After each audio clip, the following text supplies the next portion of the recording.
தீர்வு திட்டத்தை வலியுறுத்த வேண்டியது இந்தியாவின் கடமை என்கிறது கூட்டமைப்பு. இலங்கை தமிழ் மக்களுக்கு இறுதி அரசியல் தீர்வு கிட்டுமென்று கிருஷ்ணா நம்பிக்கை. சுயாதீன விசாரணைகளை வலியுறுத்த இந்தியாவுக்கு அருகதை இல்லை என்கிறார் சம்பிக்க. சிறை வைக்கப்பட்டுள்ள தமிழ் மக்களை விடுவிக்க தென்னிலங்கை மக்கள் முன்வர வேண்டும்.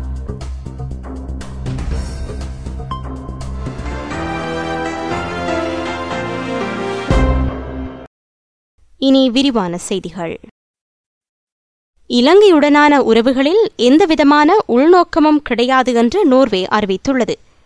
இலங்கையுடன் பல தசாப்தங்களாக உறவு நீடித்து வருவதாக நோர்வே தூதுவர் ஹில்டே ஹெரால்ஸ்டட் தெரிவித்துள்ளார்.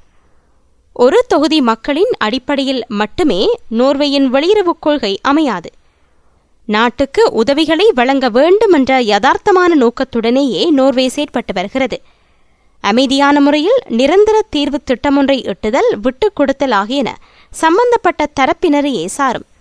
தடை செய்யப்பட்ட பயங்கரவாத அமைப்பு பட்டியல் எதுவும் நோர்வேயில் கிடையாது என்ற போதிலும் சட்டவிரோத நடவடிக்கைகளுக்கு சந்தர்ப்பம் இல்லை. பயங்கரவாதத்தை நோர்வே அனுமதிக்கவில்லை என்று அவர் சுட்டிக்காட்டினார். கடந்த வருடம் ஜூலை 22 அன்று நடைபெற்ற தாக்குதல் பாரிய மாற்றத்தை ஏற்படுத்தியுள்ளது. உண்மையை கண்டறியும் ஆணைக்குழுவின் பரிந்துரைகள் வரவேற்கப்பட வேண்டியவை. அரசியல் தீர்வு திட்டம், அதிகார பகிர்வு, நல்லிணக்கம், மனித உரிமைகளை மேம்படுத்தல், சிவில் நிர்வாகத்தை வலுப்படுத்தல் உள்ளிட்ட பல முக்கிய பரிந்துரைகள் முன்வைக்கப்பட்டுள்ளன. ஜனநாயக வழிமுறைகளில் இலங்கையின் அபிவிருத்தி பணிகளுக்கு ஒத்துழைக்குமாறு புலம்பெயர் தமிழர்களுக்கு பல தடவை நோர்வே வலியுறுத்தியுள்ளது. பெண்களுக்கு சம உரிமை வழங்கப்படாத வரையில் உலகில் நிலையான சமாதானத்தையும் ஜனநாயகத்தையும் எட்ட முடியாது என்றும் அவர் குறிப்பிட்டார். தேசிய இனப்பிரச்சினைக்கு ஏற்றுக்கொள்ளக்கூடிய தீர்வு திட்டத்தை முன்வைக்குமாறு இலங்கை அரசாங்கத்தை இந்தியா வலியுறுத்த வேண்டுமென்று தமிழ் தேசிய கூட்டமைப்பு கோரியுள்ளது. இலங்கைக்கு உத்தியோகபூர்வமாக சென்றுள்ள இந்திய வெளிவிவகார அமைச்சர் எஸ்.எப். கிருஷ்ணாவுடன் கூட்டமைப்பு பாராளுமன்ற குழு தலைவர் சம்பந்தன் தலைமையிலான குழுவினர் பேசினர். தீர்வு திட்டத்தை துரிதப்படுத்துமாறு அரசாங்கத்தை வலியுறுத்த வேண்டியது இந்தியாவின் கடமை என்று பாராளுமன்ற உறுப்பினர் சுரேஷ் பிரேமச்சந்திரன் கூறினார்.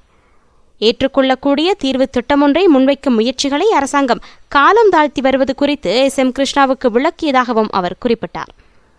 அரசாங்கத்துடன் பேச்சுவார்த்தை ஆரம்பிக்கப்பட்டு 1 வருடம் கடந்துள்ள போதும் இன்னமும் எந்தவித காத்திரமான தீர்வும் எட்டப்படவில்லை. வடக்கின் நிலைமைகளில் மாற்றம் ஏற்படவில்லை. இராணுவத்தின் பிரசன்னம் அதிகமாக காணப்படுகின்றது என்பவற்றை விளக்கியதாகவும் அவர் குறிப்பிட்டார்.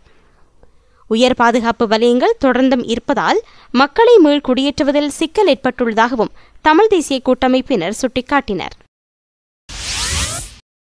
காஷ்மீரில் கொல்லப்பட்ட 9000 சிவிலியன்கள் புதைக்கப்பட்ட இடம் தொடர்பில் சுயாதீன விசாரணைக்கு இணங்காத இந்தியாவுக்கு எமது நாட்டில் சுயாதீன விசாரணை நடத்தப்பட வேண்டுமென்று கூறுவதற்கு அருகதை இல்லை என்று அமைச்சர் பாட்டலி சம்பிக்க ரணவக்க தெரிவித்தார். நல்லிணக்க ஆணைக்குழு வரம்பு மீறி செயற்பட்டு பரிந்துரைகளை முன்வைத்திருப்பதாகவும் அமைச்சர் குற்றம் சாட்டினார். தேசிய நிபுணர் சபையின் ஏற்பாட்டாளர் ரொஷான் குணதிலகவால் ஏற்பாடு செய்யப்பட்ட கற்றுக்கொண்ட பாடங்கள் ஆணைக்குழுவின் கற்றுக்கொள்ளாத பாடங்கள் என்ற தலைப்பில் கருத்தரங்கொன்று நேற்று கொழும்பு மகாவலி கேந்திர நிலையத்தில் நடைபெற்றது. இதில் கலந்து கொண்டு உரையாற்றும் போதே அமைச்சர் சம்பிக்க ரணவக்க இவ்வாறு கூறினார். 2002 அன்றைய பிரதமர் ரணில் விக்ரமசிங்க விடுதலை புலிகளுடன் செய்து கொண்ட யுத்த நிறுத்த புரிந்துணர்வு உடன்படிக்கையால் நாட்டுக்கு ஏற்பட்ட பின்னடைவு தொடக்கம் இறுதிக்கட்ட யுத்த காலம் வரையிலான விடயங்கள் தொடர்பாக விசாரணைகளை நடத்தி அறிக்கை சமர்ப்பிப்பதற்கான அதிகாரத்தை வழங்கியே ஜனாதிபதி மஹிந்த ராஜபக்ஷ நல்லிணக்க ஆணைக்குழுவை நியமித்தார். இந்த ஆணைக்குழு சர்வதேச யுத்த சட்டங்களை அடிப்படையாக கொண்டு படையினரின் மனிதாபிமான நடவடிக்கைகளை சிறப்பாக விவரணம் செய்துள்ளது. ஆனால் தமக்கு வழங்கப்பட்ட வரையறையை மீறி பரிந்துரைகளை முன்வைத்துள்ளது. இந்த பரிந்துரைகள் தொடர்பாக உள்ளக சுயாதீன விசாரணைகளை நடத்த வேண்டுமென்று India, America, Canada, Britain, Australia ஆகியவை வலியுறுத்துகின்றன. காஷ்மீரில் 9000 பொதுமக்கள் கொன்று புதைக்கப்பட்டது தொடர்பில் கோரப்பட்ட சுயாதீன விசாரணையை நிராகரித்த இந்தியா எவ்வாறு எம்மிடம் இதனை கோர முடியும் என்று அமைச்சர் சம்பிக்க ரணவக்க கேள்வி எழுப்பினார். கடத்தப்படுதல், காணாமற் போதலுக்கு எதிராகவும் வடக்கில் நிலை கொண்டுள்ள இராணுவத்தை வெளியேற்றி சிவில் நிர்வாகத்தை உறுதிப்படுத்துமாறு வலியுறுத்தியும் இன்று செவ்வாய்க்கிழமை யாழ்ப்பாணத்தில் ஆர்ப்பாட்டம் நடத்தப்போவதாக ஜேவிபியின் மாற்றுக்குழு அறிவித்துள்ளது. வடக்கு கிழக்கு தமிழ் மக்கள் சிறை வைக்கப்பட்டுள்ளதை போன்ற வாழ்க்கையை வாழ்ந்து வருகின்றனர். இவர்களை விடுதலை செய்வதற்கு தென்னிலங்கை மக்கள் முன்வர வேண்டுமென்றும் அந்த குழு குறிப்பிட்டுள்ளது. இது தொடர்பாக கருத்து வெளியிட்ட மாற்றுக்குழுவின் செயற்பாட்டாளரான உந்துல் பிரேமரட்ன, இன்று யாழ் நகரில் பாரிய ஆர்ப்பாட்டம் நடத்தவுள்ளதோடு வவுனியா, கிளிநொச்சி, முல்லைத்தீவில் துண்டு பிரசுரங்களை விநியோகிக்க உள்ளதாகவும் தெரிவித்தார். யுத்தம் முடிவடைந்த போதிலும் அதன் பலனை அனுபவிக்க முடியாத நிலையிலேயே நாட்டு மக்கள் உள்ளனர். குறிப்பாக வடக்கு கிழக்கு மக்கள் படுமோசமான இராணுவ அடக்குமுறைக்குள் வாழ்கின்றனர்.